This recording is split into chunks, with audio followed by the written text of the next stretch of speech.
सर्वे सन्तु निरामयाः सर्वे सुखिनो भवन्तु। आयुर्वेद ज्ञान।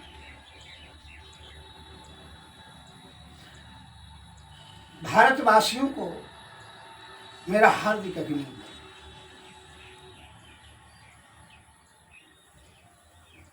ज्ञानियों ने कहा है एक जो सौ यूरी रामायण तुलसीदास ने वर्णन किया है। जिनकी रही भावना जैसी प्रभु मूरत देखे तीन तैसी।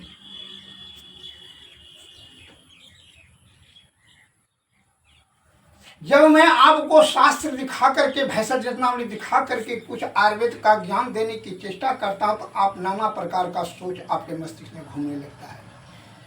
आप यह विचार आने लगता है तब तो बड़ा बड़ा डॉक्टर बेकारे नहीं है। बड़ा बड़ा डॉक्टर विज्ञान विद्वान ने इस शरीर का भी संरचना थोड़ियो किया है। आप ये भी तो सोच सकते हैं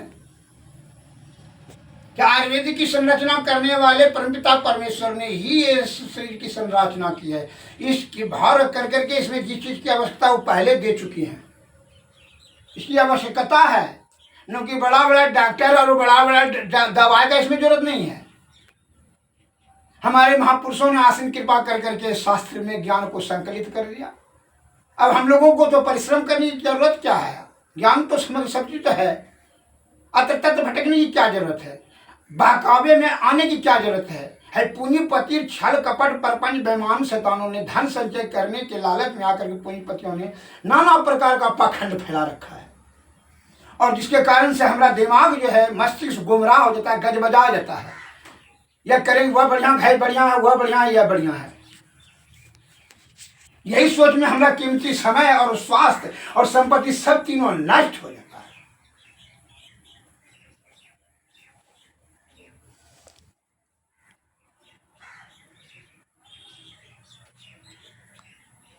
उपकार के भाव रख कर करके मैं आप देशवासियों को नम्र निवेदन करना चाहता हूं कि आपके महापुरुषों ने, मेरे शब्दों पर नहीं, आपके महापुरुषों ने जो ज्ञान संकलित किया शास्त्र में उन्हीं का आप पढ़ कर करके समझ करके अमल करें। यही हमारा हार्दिक इच्छा है। यानी कि कंपनी ने बनाया, बड़ा डॉक्टर ने बनाया, अमेरिका अफ्रीका चीन ऑस्ट्रेलिया से दवा आया तो वह श्रेष्ठ है। हमरा जाइया भमरैया अमला हर्रा चिरौता कट करेजा धुरु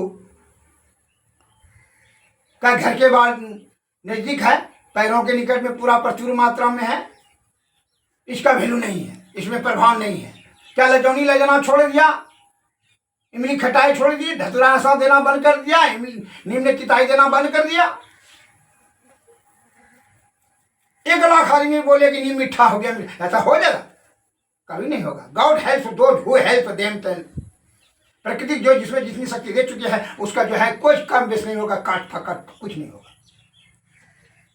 इसलिए है हमारे भारत के प्यारे बंधुओं, आयुर्वेद का ज्ञान प्राप्त, आयुर्वेद सेवन करें, तब आप दीर्घ आयुवान बनेंगे।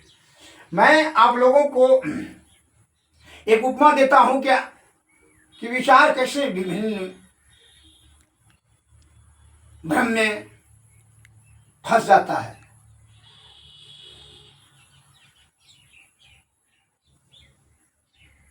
उसका मैं एक उपमा देता हूं।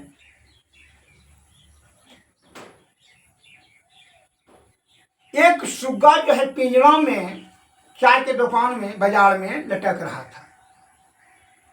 अर्थात चाय के दुकान वाला ने पिंजरा में सुग्गा रखा था।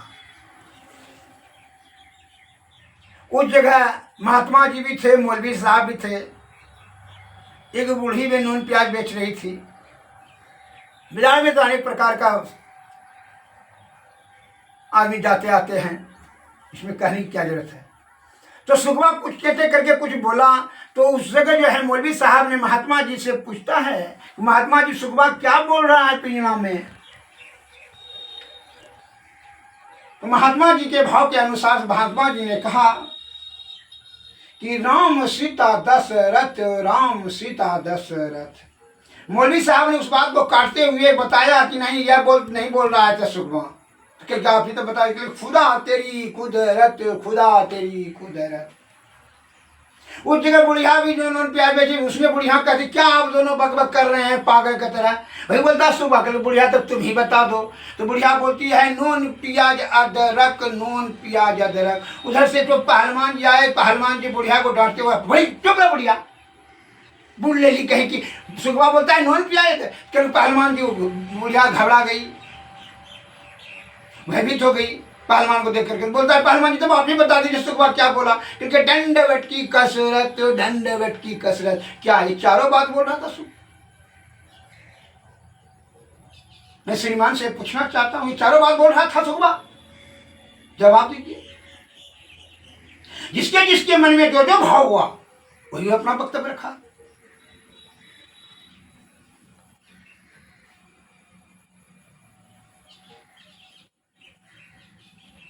मैं कहना चाहता हूं कि हमारे प्राचीन बुद्धिजीवियों ने कहा मोटी दत्तन जो करे नित दिन हर्रे खाए, बासी पानी जो पिए ताघर बैद न जाए।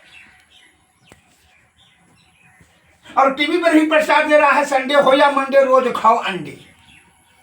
घर में आता है अतिथि तो आप चाय बना के देते हैं, नमक और चीनी का प्रयोग करते हैं जो स्वेट पॉइजन है। किसी प्रकार का कोई बुखार बुखार बीमारी छोटा मोटा होता है तो आप डायरेक्ट तुरंत है इंजेक्शन और टैबलेट देने लगते हैं। क्या कटकरिया नहीं है, इंदरजो नहीं है, चिरौता नहीं है, सोरहा नहीं है बुखार के लिए? नहीं है। बाजार में पाँव 40 टका किलो, 50 टका किलो आंवला बिक रहा है और उस जगह आप 200 रुपया किलो मछली खरीद रहे हैं। प्रत्येक बाजार में देखिए 5 कुंटल 10 कुंटल मछली बिक जाता है, 5 किलो आंवला बिकता ही नहीं। क्या कहें? विचार कीजिए हे मान्यवर, आप विचार कीजिए, आप भी विचार कीजिए। क्या आंवला से शक्ति बढ़ गया मछली में? जो 200 रुपया किलो में मछली दुकान में बिके, मछली 5 कुंटल बिक जाता है और आंवला नहीं बिका। हम चिरौता बेचने के लिए बैठे, भमरैया बेचने के लिए बैठे तो बिकवे नहीं किया। दारू बेचने के लिए बैठे तो तुरंत बिना बेचे हुए बिकता है। घी बेचने के लिए बैठे तो कहता है कि इसमें डलडा मिलाता है और घी मछली में कुछ ओरिजिनल हुआ। चाहे 10 दिन का मुर्दा रहे या फिर 50 दिन का सड़ा हुआ रहे, तेल में भून के खाएंगे। मानव किसी भी दृष्टि से संसारी जीव है, किसी भी दृष्टि से नहीं, शाकाहारी। इसमें पैंक्रियास में उतना शक्ति नहीं दिया है जो कि मांस मछली खाए। अंसारी जीव चाट करके पानी पीता है। ध्यान रखें। इसलिए रामायण तुझाल का जिमी को पंथ पग देत खगेसा, हरहु बुद्धि बल नवलवलेसा। जो कुपथ में लाद धरता है उसका बुद्धि बल यश गुण सब समाप्त हो जाए। हमारे बुजुर्गों ने, देहाती विद्वानों ने कहा करते थे कि भाई यह भारत के देश को, पर्यावरण को समझते हुए उन्होंने चिंतन मनन कर करके अपने ज्ञान से बताते थे कि गर्मीला प्रदेश है या 14 पैनस में लड़का लड़की को वगैरह जुड़ी बनने लगता है। अतः यहाँ ठंडे इलाका कड़वा खिला वस्तु का सेवन करना चाहिए, जिससे कि असाध और जटिल बीमारी के चक्कर में न फंसे। उन्होंने हमको कि शास्त्र के माध्यम से देहाती में भी आप कुछ समझ सकते हैं। क्या कहते थे? कौहा मौहा बबूल जाबुन तिलको चागुल जत्ती चिचरी बरियारा ध्रुव कटकरेजा, घी दूध शहद शक्कर हर्रा अमला, नाना प्रकार का फल, काजू किशमिश थोड़ा मनक्का सेब नारंगी इत्यादि अनेक प्रकार का वस्तु प्रकृति ने दे रखी है और यही खाने के लिए हम लोगों को हमारे बुजुर्गों ने मार्गदर्शन किया है। ब्रह्मचर्य का पालन करें, सादा भोजन करें, उत्तम विचार रखें, सतोगुण में रहें, शारीरिक परिश्रम करें, एक मुट्ठी भोजन कम करें, भूख लगने पर ही भोजन करें। लेकिन ये सभी चीज को छोड़ करके आप क्या करते हैं? मांस मछली अंडा गंडा मुंडा शराब सिगरेट गुटखा गुटखा मुटखा सुटखा खाते हैं। तो रोग को निमंत्रण देकर क्या कब्रस्थान पेट को बना दिए। इससे तो रोग होना स्वाभाविक क्रिया है। अमला खा करके जो है जो अंडा खाएगा। आप ही सोच लीजिए कि कौन निरगवान रहेगा, कौन दीर्घ आयुवान बनेगा, अमला खाने वाला कि अंडा खाने वाला, घी पीने वाला कि दारू पीने वाला।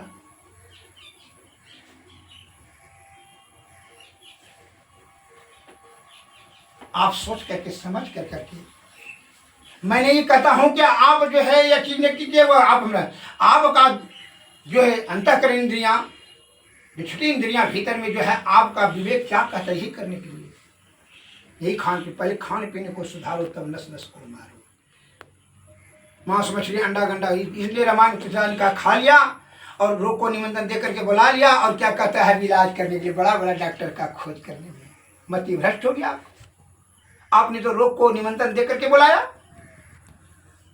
इसलिए रामायण में तुलसीदास ने कहा है कि कौन नहीं सुख दुख कर दाता, निज कृत कर्म भोगहु ताता।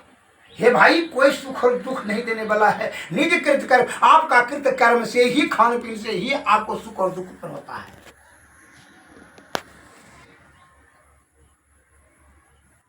अब खाद्य पदार्थ का सेवन करके आप रोग को नामांकित करके बुला लेते हैं और बड़े बड़े डॉक्टरों का, बड़े बड़े चिकित्सालयों का जो है आप खोज करते हैं। मैं यहाँ मार्गदर्शन करने के लिए आया हूँ भाई, जो है आपके महापुरुषों ने, जो वैद्य आदि विद्वान वैद्यगण ने जो शास्त्र में ज्ञान को संचित किया, उनका आप अनुसरण करें, अमल करें, जिससे कि आपका रोग शमन होगा और दीर्घायुवान बनेंगे, निरोग रहेंगे, स्वस्थवान रहेंगे। लेकिन आप क्या करते हैं? हम यहाँ क्या कहने के आए हैं भाई लिकोरिया वाले के लिए? भाई क्या करना है? हमारे बुजुर्ग लोग पहले माता बहन करते थे, पहले बुखार जिसको होता था उसको चिरौता कट कर जाए सब सेवन करते थे तो ठीक हो जाता, किसी प्रकार को कोई साइड इफेक्ट नहीं, निर्दोष औषध है। माता बहन को लिकोरिया क्या करना चाहिए मैं बता रहा हूँ। कौहा मऊहा बबूल जाबुन तिलकोचा गुल्लती चिचिरी बरियारा धुरु कट कर जा, इस 10 गजरी को 10 किलो लावे, 10 किलो पानी में देकर उसको उबाले, उबाल कर 5 किलो काढ़ा रह जाए। इसको क्या करना चाहिए? 100 ग्राम छान निकाल लीजिए, 100 ग्राम सुबह प्रतिदिन सेवन करें भोजन के तत्पश्चात, या पहले भी सेवन कर सकते हैं, सादा भोजन करें। इसके साथ में भस्म प्रकरण का भी आवश्यक, क्योंकि इसलिए लिकोरिया के माध्यम से जो शक्ति आपका क्षरण हो गया उसकी आपूर्ति करने के लिए महालक्ष्मी विलास रस सेवन करें, या प्रधानतक रस। लेकिन ध्यान रखेंगे कि अग्नि आपका सही रहना चाहिए। जैसा अग्नि प्रबल हो तो यह कार्य आपका बिल्कुल सिद्ध कर लेगा, इसमें संदेह नहीं है। जैसा अग्नि अगर कमजोर हो तो अग्नि कुमार भी साथ में सेवन करना परम आवश्यक है। अतः जिन सज्जन को असाध और जटिल रोगों से ग्रसित होकर के प्रताड़ित हो गए हैं और बड़ा बड़ा डॉक्टर से यत्र तत्र आप निराश हो गए हैं,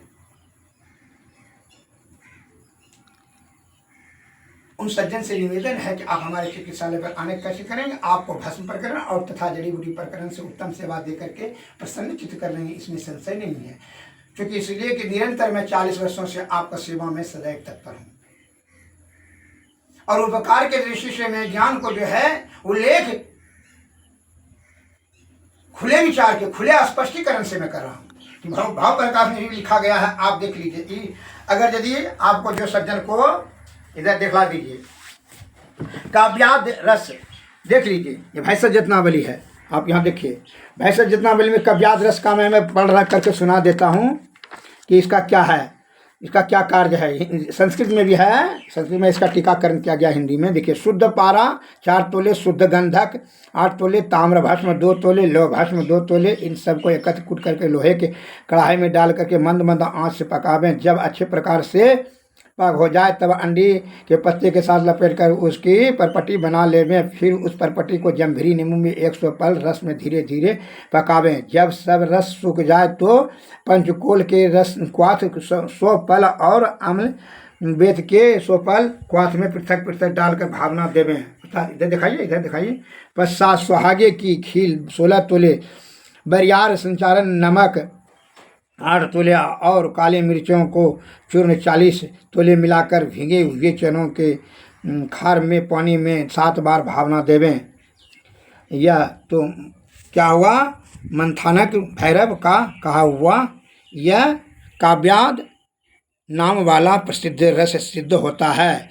इस रस को 2 मासे की मात्रा से भोजन के बाद सेंधा नमक और तके के साथ सेवन करें। इस पर गुरुपाक की पदार्थ मांस दूध पिठी मैदा पिठिया स्वास्थ्य घृत और फल आदि सेवन करना हितकारी है। यदि मात्रा से अधिक भोजन कर लिया जाए तो उसको भी यह सिद्ध कर देगा। यह पहर में दोपहर में ही बता देते हैं। यह कृष्णता अशुद्धता विष विकार आम दोष गुल्म पिल्हा जलोदर शूल की पीड़ा शूल बात शूल दर जान लीजिएगा। बात कफ बात से जो उत्पन्न होगा, जो कफ से जन्म से रोग हुआ जन्मेगा, जन्म रोग की ग्रहणी अतिसार बात बातज ग्रंथि और भयंकर उदर रोग, भयंकर उदर में पेट रोग, इन सब को यह रस शीघ्र ही नष्ट करता है। आप एक कम्बाइनेशन एकत्रित कर करके बनावें और इसका अमल करें, यही हमारी हार्दिक इच्छा। आप मैं सज्जन से मैं निवेदन करता हूँ, आपको किसी प्रकार का यह भैंसत जतनावली या रसराज मधुरी अमृत सागर भाव प्रकाश चरक संहिता इत्यादि ऐसे सब शास्त्रों पर आपको उंगली उठाने का किसने अधिकार दिया? किस स्थिति में एक भी शब्द को आप झुटला सकते हैं? ऐसा आपको अधिकार नहीं है। क्या आप हमारे महापुरुषों के द्वारा यह संकलित किया गया अक्षर, एक एक अक्षर जो है सत्य से निखारा गया है। क्षण भर के लिए झूठ का जीत होता है, लेकिन सत्य रूपी सूर्य फिर प्रकाशित होता है। आयुर्वेद निर्दोष होता है, इसमें किसी प्रकार के साइड इफेक्ट नहीं है। और अगर औषध से नाना प्रकार का साइड इफेक्ट होता है, मैं आलोचना नहीं कर रहा हूं, उसका जो है दुष्परिणाम अभी आपके समक्ष में है। जो कि मनुष्य जाति ने जो है आयुर्वेद का तिरस्कार करता है, तो उसी को सबसे ज़्यादा भारी क्षति उठानी पड़ रही है। आयु भी कम होती चली जा रही है। नाना प्रकार का भयंकर असाध और जटिल रोगी, कोरोना हुआ, कैंसर हुआ, शुगर हुआ, बीपी हुआ, लपा हुआ, नेत्र का पावर कम, हीमोग्लोबिन पावर कम हुआ, हीमोग्लोबिन कम हुआ, ये सभी जो है मनुष्य जाति को ही हो रहा है। आप इसको क्या कहेंगे? इसलिए हे हमारे देश के प्यारे सज्जनों, बूढ़े बच्चे और नौजवानों, मेरा नम्र निवेदन है कि आप आयुर्वेद और भस्म प्रकरण अर्थात जड़ी बूटी प्रकरण और भस्म प्रकरण से सेवा लें। ज्ञानी जन के संपर्क में आकर करें। जिनको आयुर्वेद के प्रति श्रद्धा और आस्था हो, आप हमारे मोबाइल पर कांटेक्ट कर सकते हैं। Mobile number 93 34 70 46 25। और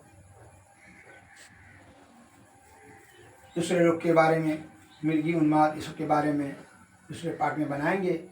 और जिन सज्जन को सेवा लेने की चेष्टा है, आप हमारे चिकित्सालय पर आने का कष्ट करें। जय भारत, जय हिंद, धन्यवाद।